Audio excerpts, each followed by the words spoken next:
Herzlich willkommen, liebe Freunde des Fundraising-Podcasts, zu einer neuen Folge hier vom Fundraising-Podcast Video. Wir sind auf der IFC International Conference on Fundraising und neben mir sitzt Richard Radcliffe. Wir werden sprechen über das Thema Vermächtnisse und Erbschaften. Das Ganze wird auf Englisch stattfinden, denn Richard kommt aus England, aber wir fragen ihn erstmal selber, wer er denn überhaupt ist. Hi Richard, thank you very much for being our first guest here at the IFC International Conference. He goes to lots of conferences.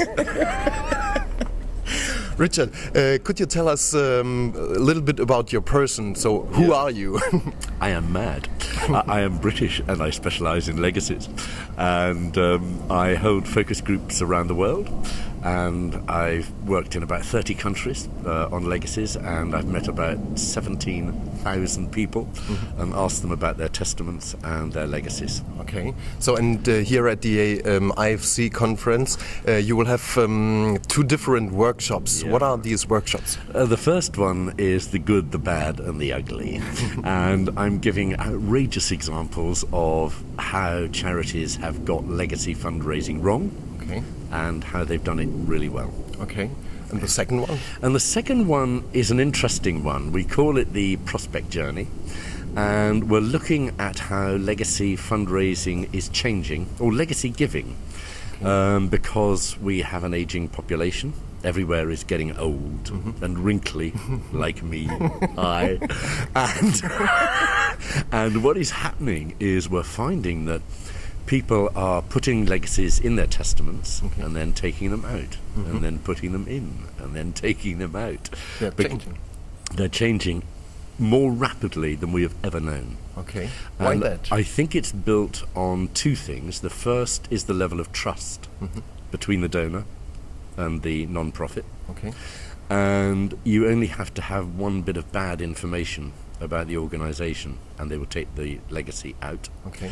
And the second is they're worried they're living too long. Yeah, the number of people, for instance, in Germany who will be aged over 100 will go up over 300% in the next 20 years. Okay. Will they have any money left to leave to their favourite non-profit? And the answer is very little. But more people are doing it because in the middle of this recession, it is a way of giving that costs nothing now, and that is really important. So if there are lots of people who want to give money but have none, they can leave a legacy. So it is a matter of launching a sustained campaign, a campaign that goes on and on and on, even beyond Angela Merkel, to make sure that people are given the chance to do it. Okay. And as an organization, and I did not start yet with the legacy fundraising, what should I do? What is the style? Integrate. In other words, onto your website, into your supporter newsletters. You need inspiring stories. You need to draft a legacy vision. A vision which is the answer to the question to somebody like me, aged 57. I'm really 22. How would my legacy make a difference? Okay.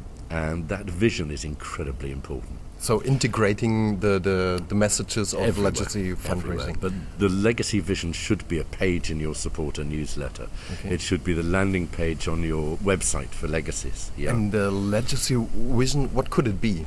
In a few words, it really depends on the cause, because if it is cancer, the dream is to find a cure or treatment for every cancer around the world within 2 generations, and a gift in your will can make it happen. So do you make a difference between the organization's vision and the legacy vision? They should work together. But it has to say at the end how that dream can come possible through a gift in your testament. And to make sure that even a small legacy will make a difference. But your dream for your organization can come true through that vision. Okay, and you talked about things that organizations made very, well, let's say, not so good in legacy marketing. Do you have an example for that? Oh, lots.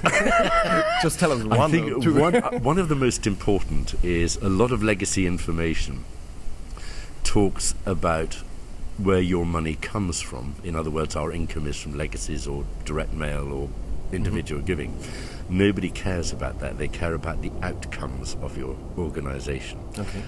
And what can be the outcomes of a legacy. Yeah, very, very important. And the other thing that is often badly done is it's not a story. It has to be a story, told usually by the person who is doing the work of the charity, of the non-profit, not somebody who stands up and says, I've left a legacy, why don't you?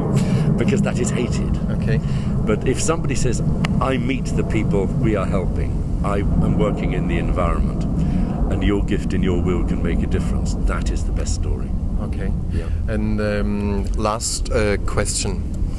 When a lot of people ask me in Germany too, should I ask a person directly for its legacy? So, should I ask you, Richard, could you... If they are going to die very quickly, yes. But seriously, so. Generally the answer is no. Okay. You make them aware of the benefits of legacies without making the ask. Okay. That is really important. All right. The more you ask, the more they will lie, because you are putting pressure on them. So it's got to be very gently and beautifully done. Okay. You know? Thank you very much, Richard Radcliffe. Thank you, Jan. Vielen Dank für Ihr Interesse. Und ja, ich fasse noch mal ganz kurz zusammen. Die Botschaft über das Erbschaftsmarketing, Vermächtnisse, überall integrieren, das hat Richard auch gesagt. Und ja, ich verabschiede mich von euch und bis zur nächsten Folge vom Fundraising-Podcast Video. Thank you very much, Richard. Thank you. Cheers. Yeah.